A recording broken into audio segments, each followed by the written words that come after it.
bonsoir à tous. Il est 19 h. Bienvenue à votre édition sur la télévision du Burkina. Voici les titres. La première édition du salon dédié à l'emploi à Bobo-Dioulasso, dénommé Bobo Pôle Emploi, se tient du 9 au 11 février. C'est un cadre de rencontre et d'échange entre jeunes en quête d'emploi et chefs d'entreprise. Une initiative pour réduire le chômage des jeunes dans la capitale économique.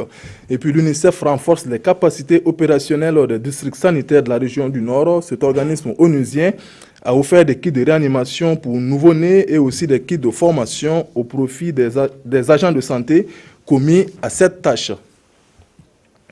Trouver un emploi, voici ce à quoi aspirent de nombreux jeunes aujourd'hui. Dans la ville de Bobo-Dioulasso, une initiative pour aider ces jeunes dans cette quête vient de voir le jour. Dénommé Bobo Pôle Emploi, c'est un cadre d'échange entre jeunes en quête d'emploi et chefs d'entreprise. Cette première édition est placée sous le thème « L'employabilité des jeunes dans la ville économique de Burkina Faso ». Hassan Gourabou, Siriki Milogo, Mireille Carole Tougma. C'est parti pour la première édition du Salon de l'Emploi. Dénommé Bobo Pôle Emploi, ce salon est un espace d'échange entre étudiants, chercheurs d'emploi, chefs d'entreprise et décideurs pour une insertion professionnelle des jeunes. Un tel salon pour répondre à l'épineuse question du taux de chômage qui ne fait que s'accroître de jour en jour. Un tel salon pour faciliter le placement des jeunes au niveau des structures qui nous accompagnent, pour également motiver à l'entrepreneuriat. Demander à toute la jeunesse bobolaise de se lancer et d'avoir des initiatives, car il y a des fonds, des projets et des programmes qui appuient toutes ces initiatives-là. Et également de se former et de rester en alerte au niveau de l'employabilité de la ville de Bobo. Durant 3 jours donc, demandeurs d'emploi et employeurs échangeront ici à Bobo-Dioulasso pour un partenariat gagnant-gagnant. Selon une étude du groupe de recherche et d'analyse appliquée pour le développement au Burkina Faso, 51% des jeunes sont sans emploi et l'offre d'emploi couvre seulement 30% des demandes. La fonction publique et le secteur privé n'arrivent pas donc à absorber donc le flux donc des diplômés qui arrivent chaque année donc sur le marché de l'emploi. Et le créneau donc du ministère de la Jeunesse, la formation et l'insertion professionnelle, c'est de faire en sorte que cette jeunesse-là puisse donc s'auto-employer. Donc se prendre en charge elle-même, créer elle-même donc des emplois. C'est une initiative donc qui va donc dans ce sens. Safi Consulting, initiateur de Bobo Pôle Emploi, entend tenir ce salon dans les 13 régions du Burkina Faso. Dans le cadre de son programme de renforcement des compétences des jeunes, la commune de Gawa a organisé une formation en technique de collecte de données et d'animation. L'objectif poursuivi est de stimuler la participation de la jeunesse au processus de développement des communes. Retour sur la cérémonie de fin de formation avec Basile Bassolé et Abouakar Traoré. Ces jeunes sont aptes à la collecte de données et à l'animation pour le développement. Après 3 semaines de formation, ces bénéficiaires du programme de renforcement des compétences des jeunes PRCJ reçoivent chacun une attestation. Ils se disent bien outillés pour officier dans les projets, les programmes ainsi que les ONG et associations dans la région du Sud-Ouest. Ce que j'ai à leur dire, c'est de nous faire confiance aussi et aussi nous insérer au moins dans leurs projets ou ONG, dans les services aussi, pour le service, parce que nous faisons confiance nous-mêmes que la formation a été bien passée et on a des notions et on peut les servir. Au nombre de 24 au départ, ce sont 22 qui ont été déclarés aptes après une formation théorique et pratique organisée par Weriam Group. Le module en technique de collecte de données, quantitative et qualitative, et un deuxième module qui est la technique d'animation. Maintenant, ça se fait en 2 phases. D'abord, la phase théorique, vous recevez une formation, ça dit théorique, et ensuite, on fait une formation, une part pratique. C'est-à-dire la phase pratique, c'est en focus group et en questionnaire individuel. Pour la commune de Gawa, co-initiatrice de cette formation, il s'agit de faire de ces jeunes des acteurs du développement local. Pour au moins une commune sans vraiment des jeunes formés, donc la commune ne peut pas vraiment aussi avancer. Le conseil municipal de Gawa s'engage à organiser d'autres formations au profit des jeunes. L'UNICEF, le Fonds des Nations Unies pour l'enfance, a remis du matériel au district sanitaire de la région du Nord, du matériel composé de kits de réanimation des nouveau-nés ainsi que des kits de formation au profit des agents de santé pour la réanimation. Cette action de cet organisme onusien s'inscrit dans son appui au gouvernement burkinabé pour la prise en charge des nouveau-nés. Irénée Kaboré, Alidou Savadogo. C'est un matériel de réanimation des nouveau-nés d'une valeur d'environ 700 millions de francs CFA qui a été remis au district sanitaire de la région du Nord. L'œuvre est du Fonds des Nations Unies pour l'enfance UNICEF pour sauver cette frange fragile de la population. Il faut savoir qu'aujourd'hui au Burkina Faso, si nous arrivons à sauver de plus en plus d'enfants de moins de 5 ans grâce au programme de vaccination, grâce à la prise en charge au niveau des centres de santé, au niveau des nouveau-nés, nous n'arrivons pas vraiment à sauver plus de vies que dans le passé.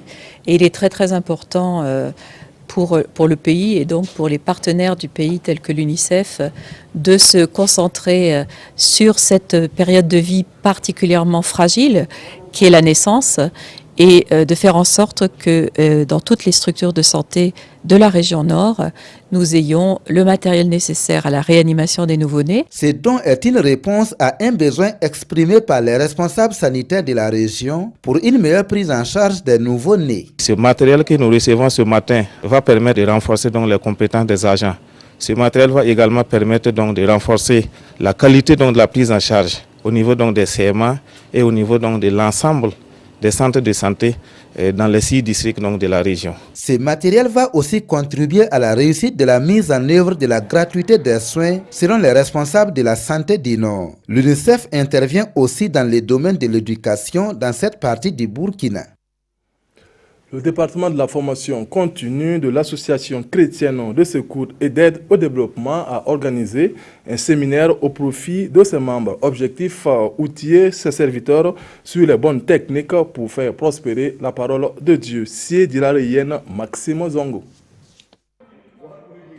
Dr Robinson Storrs est le formateur des pasteurs à l'église des Assemblées de Dieu de Songnaba. Des échanges d'expériences qui permettront aux leaders religieux de bien fonder et bien gérer leurs églises.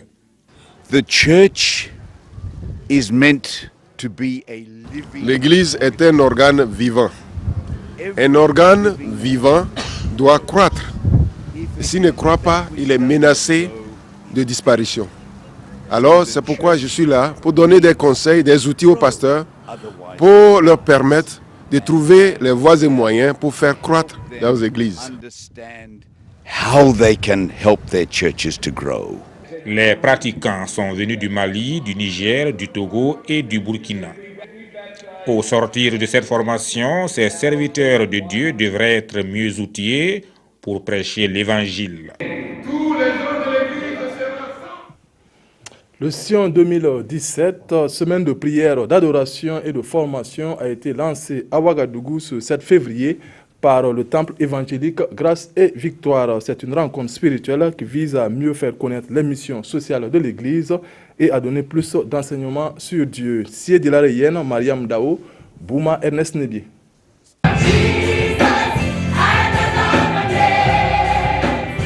C'est parti pour Sion 2017 au temple évangélique Grâce et Victoire.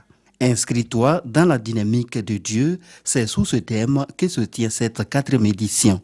Le monde est perdu aujourd'hui et a besoin d'un référentiel. Et l'Église a tout pour que réellement ce monde puisse, j'allais dire, être encore assaisonné. Alors c'est une responsabilité et l'Église prend cette responsabilité d'organisation comme étant bien sûr un levier qui va permettre réellement, j'allais dire, à la nation de repartir. Il faudra que chacun comprenne que quand on est sauvé, on a une marche à faire. On a un objectif à atteindre. Et cet objectif, c'est le royaume de Dieu. La mission sociale de l'Église est de faire du chrétien un modèle dans la société selon les organisateurs. On se rend compte que dans notre pays, surtout les pays francophones, les gens sont assis, ils attendent d'être employés.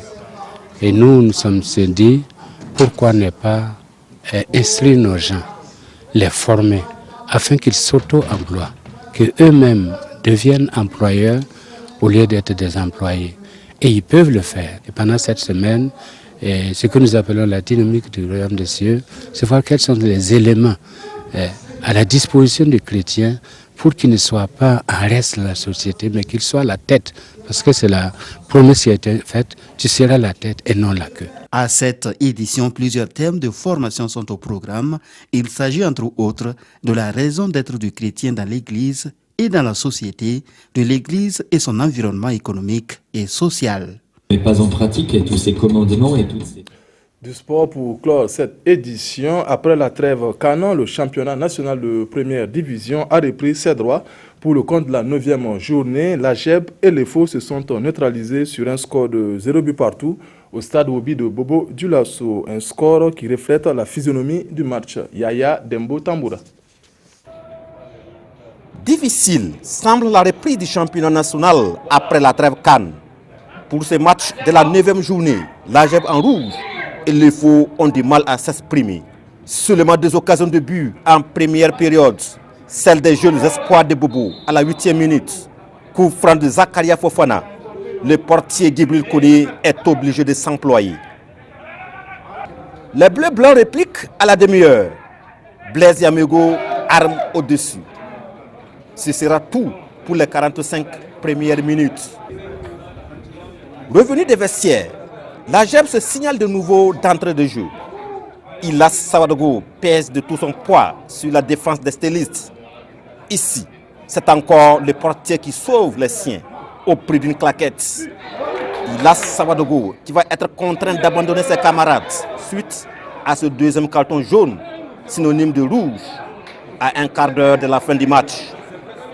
La partie s'achève sur la marque nulle et vierge.